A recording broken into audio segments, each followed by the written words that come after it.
What do you think would be the worst case scenario for government-enforced mass mandatory vaccinations?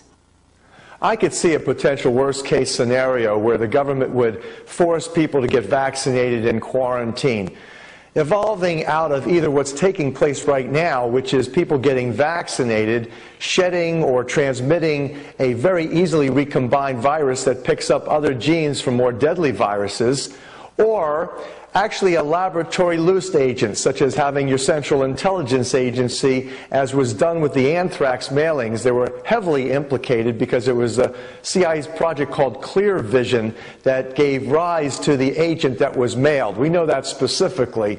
It was a CIA operation called Clear Vision wherein that hyper-weaponized strain of anthrax was produced and then loosed.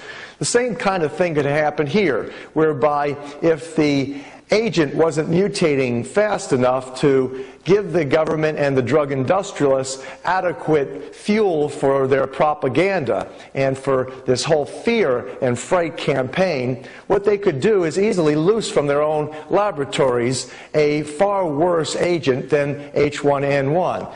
That could recombine easily with H1N1, or it could be a recombinant that was already prepared in the laboratory. At which point then, the mainstream media would have a field day. Rupert Murdoch in his News Corps, Thomas Glocer from Reuter's news service, both of which have intricate ties to the drug industrialists who are advancing H1N1 swine flu vaccinations and profiting, in essence, off of humanity's suffering.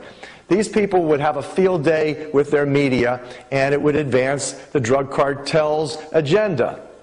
This is highly reminiscent of the fascist state and the propaganda mechanisms that were used during World War II in Nazi Germany.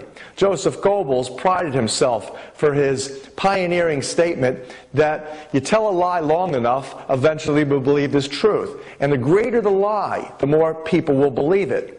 The greatest lie that's ever been told insofar as vaccinations is concerned is that the polio vaccines eradicated polio and that smallpox vaccines eliminated smallpox. The concept that people need to go get vaccinated for public health is likewise reminiscent of Nazi Germany, where millions of people were lined up going into the gas chambers that were told they were going into showers for disinfection for public health. Today, we go get vaccinated for public health and infection prevention. And if you look at the companies that have evolved since World War II, there's a lot of families that are still heavily involved in using this whole opportunity to be an entrepreneur in making money off of humanity's fright and suffering with H1N1.